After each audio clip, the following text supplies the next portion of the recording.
만나는 시간 나우 함께하고 계십니다. 지금 시각 10시 40분 45초 막 지나고 있고요.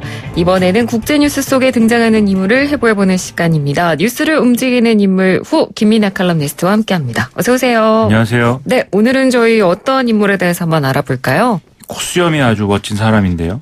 알베르토 페르난데스와 아르헨티나 정치에 대해서 좀 알아보겠습니다. 네.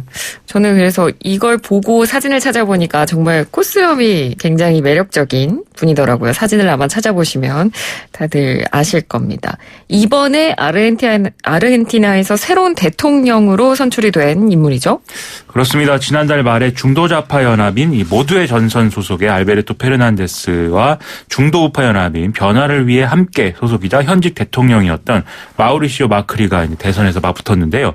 개표 결과는 알베르토 페르난데스가 전체 투표의 약 48%를 득표해서 41% 정도를 득표한 이 마우리시오 마크리 대통령의 연임을 저지하는 데 성공했습니다. 4년 만에 또다시 아르헨티나의 정권 교체가 이루어진 것이죠. 네.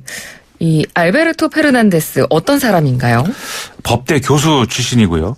그리고 이제 부에노스아이레스에서 이제 지방의원을 한 이력을 갖고 있습니다. 네. 2003년에 집권한 네스토르 키르치네르 정권에서 2008년까지 내각 책임자를 맡았는데요.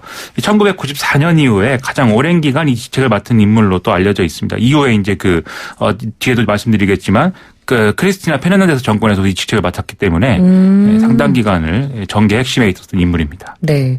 이 내각 책임자라는 직책이 그럼 우리나라에서로 생각했을 때 어떤 직책으로 대충 이해를 하면 될까요? 대통령제 하에서 내각을 책임지는 위치라는 점에서 우리나라의 이제 국무총리하고 거의 유사한 직책이다. 이렇게 보면 되겠습니다.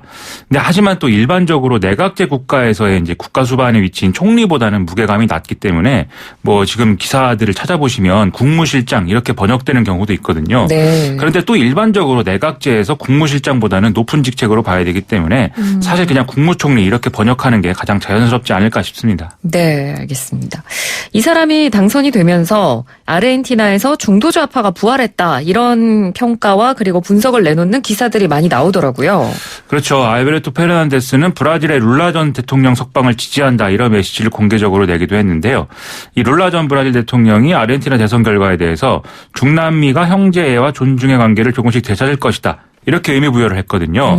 반면 극우 정치인으로 볼 수 있는 자이르 보소나루 브라질 현 대통령의 경우에는 이 아르헨티나 대통령 취임식에 참석하지 않을 것이다. 이렇게 얘기를 하고 있습니다. 네. 그래서 이 점에서도 이제 볼 수 있듯이 알베르토 페르난데스는 뭔가 온건한 좌파이다. 이렇게 평가하는 시각이 지금 지배적인데요. 그런데 원래부터 정치적 성향이 좌파였냐? 이거에 대해서는 좀 의문이 가는 부분이 있습니다. 어떤 부분에서 그렇죠? 예를 들면 정치 활동을 처음 시작한 것은 군부 독재 정권 시기의 우파 정당이었거든요. 네. 물론 이 시기에는 우파 정당이 아니면 정치 활동을 하기가 어려웠을 거기 때문에 그런 현실적인 맥락에 작용했을 가능성도 있는 것 같습니다.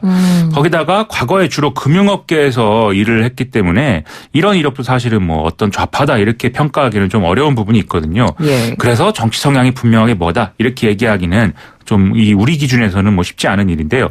다만 2003년 대선 때 이 알베르토 페르난데스가 지지했던 네스토르 키르치네르가 중도좌파 성향이었고 이 사람이 이후의 어떤 정치 구도 이런 것들에 강력한 또 영향을 미쳤다는 점에서 앞서의 이제 온건 좌파이다 이런 평가가 나오고 있는 것이죠. 네. 사실 이렇게 알베르토 페르난데스의 과거가 어떻다라는 얘기를 하는 게 좀 부질이 없을 정도로 아르헨티나 유권자들은 이 사람의 어떤 개인의 정치 성향 이런 것 자체에는 큰 관심이 좀 없었던 것 같습니다. 대중적인 인물은 아니었던 것 같은데 이번에 당선된 이유가 전 대통령이었던 크리스티나 페르난데스가 러닝메이트로 출마한 게 결정적 영향을 미쳤다 이런 평가를 많이 내리는 것 같습니다. 그렇습니다. 이번에 이제 부통령이 된 크리스티나 페르난데스는 2007년부터 2015년까지 이제 집권을 했는데요. 앞서 얘기한 네스토르 키르치네르의 배우자입니다. 네. 즉 부부가 연속으로 대통령을 하고 그중 한 명이 또 부통령이 된 것이기 때문에 이제 대단한 이제 기록이죠. 그러네요. 근데 뒤에도 얘기하겠지만 아르헨티나 정치에서는 이게 또 전례가 있는 일이기 때문에 사람들이 그렇게까지 이상한 일로 또 받아들이진 않았던 것 같습니다. 네. 아무튼 이 사람이 알베르토 페르난데스를 러닝메이트로 선택했기 때문에 당선이 가능했다라는 게 좀 냉정한 평가일 것 같은데요. 그래서 알베르토 페르난데스는 뭔가 꼭두각시가 아니냐 이런 논란도 현지에서 있다고 합니다. 네. 이게 좀 성이 같아서요. 좀 헷갈리는 부분이 있습니다. 그러니까 지금 현 대통령은 현 대통령으로 새롭게 선출된 인물은 알베르토 페르난데스고요. 방금 언급된 크리스티나 페르난데스. 이 사람은 어떤 사람인가요? 네, 페르난데스 성이 5글자인데 우리나라는 성이 되게 한 글자니까요. 네. 성이 비슷하다고 해서 뭐 다 이제 비슷한 사람이다 이렇게 생각하지는 않는데 네. 5글자가 같다 보니까 저 사람들이 부부인가 이렇게 생각할 수가 있습니다. 맞습니다. 네. 근데 부부 사이는 아니라고 하고요. 예. 막 앞서 말씀드린 대로 다른 사람이랑 이제 부부 관계이기 때문에 학생 시절부터 페론주의 운동을 했던 네스토르 키르치네르하고 이 크리스티나 페르난데스가 그때부터 이제 정치적 동지 관계였다는 게 이제 그 사실인 거고요. 네. 그러니까 네스토르 키르치네르가 주지사를 맡으면서도 이 자신도 상원의원에 당선이 됐고 이후에 남편만큼 유명한 정치인의 자리에 올랐습니다. 이 네스토르 키르치네르가 대통령이 된 후에도 이 크리스티나 페르난데스는 상원의원으로서 정권이 추진하는 정책을 뒷받침하는 그런 모습을 보여줬는데요.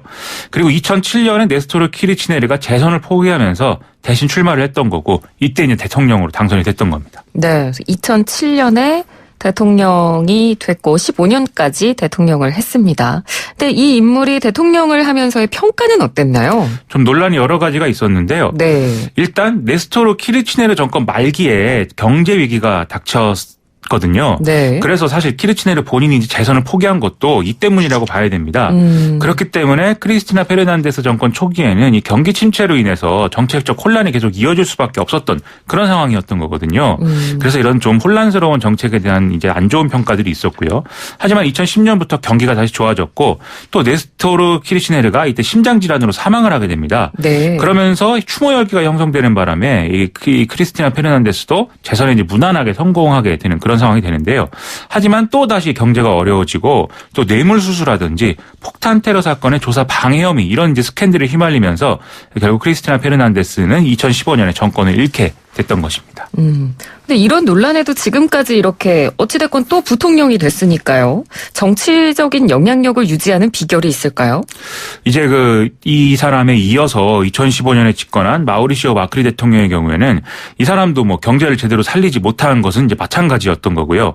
그러면서 노동자와 빈곤층에 이제 친화적이지 않은 이른바 이제 신자유주의라고 불리는 이런 정책으로 좀 일관했기 때문에 이 사람이 좀 지지를 상당 부분 상실한 게 첫 번째 요인이라고 볼 수가 있겠습니다. 네. 그리고 두 번째는 이 크리스티나 페르난데스 본인이 열렬한 지지층과 또 강력한 비토층을 갖고 있는 호불호가 심하게 갈리는 정치인이라는 점을 같이 봐야 될 것 같은데요. 즉 열성 지지층을 갖고 있기 때문에 일정한 영향력을 계속해서 행사할 수 있는 이런 기본적인 조건이 된다는 거죠. 그러니까 이것은 아르헨티나 정치의 어떤 한 축이라고 볼 수 있는 페론주의에 대한 어떤 찬반 문제다 이렇게 볼 수 있는 측면이 있습니다. 네. 그래서 아르헨티나 정치를 이야기할 때 이 페론주의를 빼놓을 수가 없습니다. 페론주의가 뭔가요?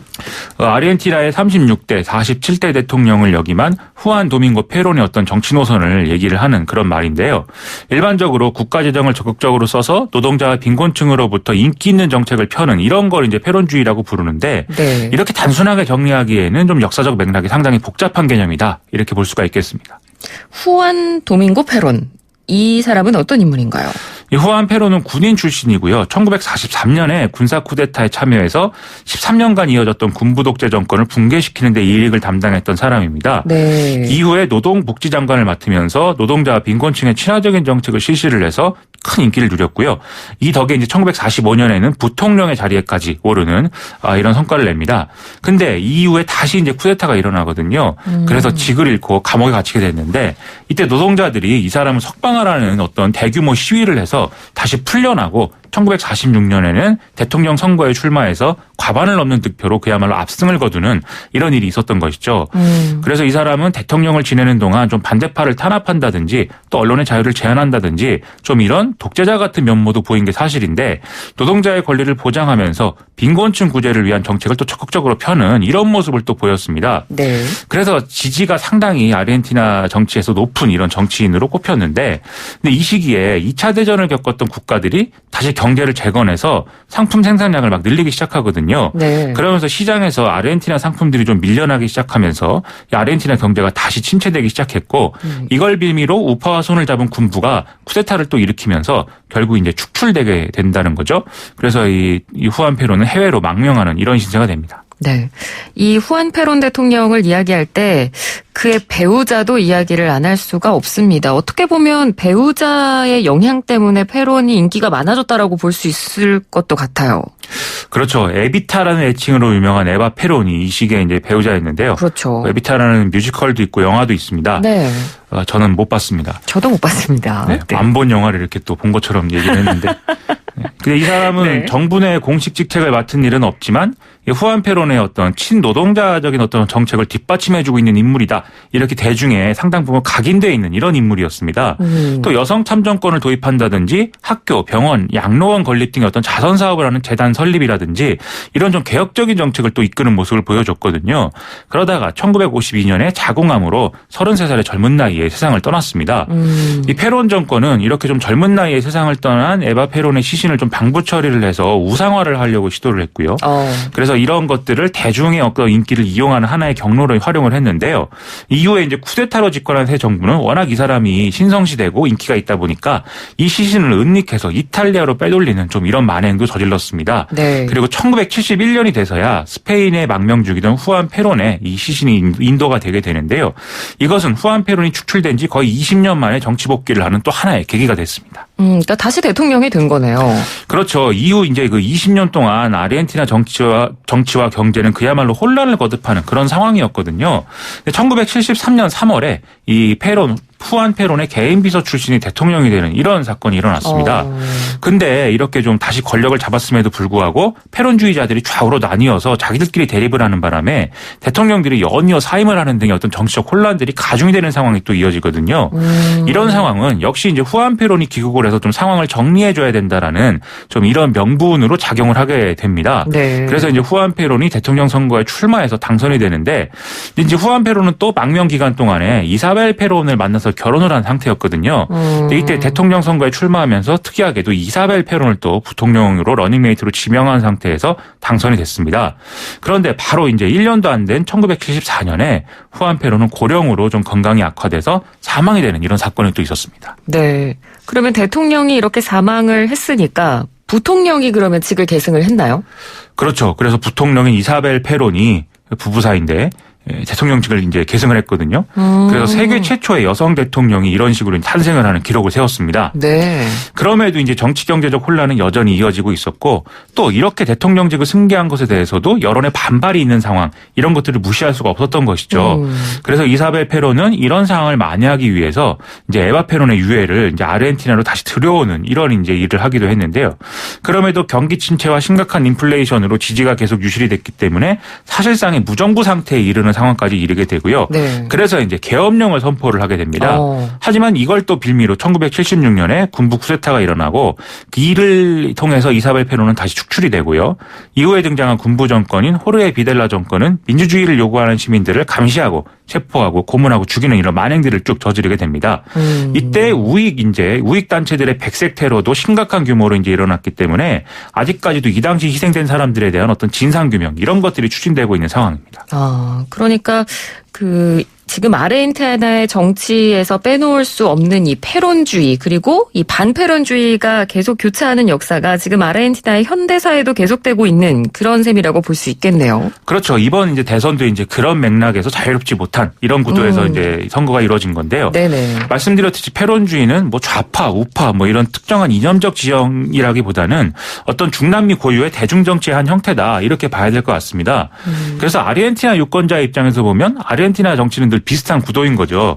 좀 페론주의자들은 일반적으로 좀 선전성동 이런 것들에 능한 모습을 보여주고 있고 이걸 통해서 대중을 위한 정치를 하겠다 이런 주장을 늘 내놓고 있는데요.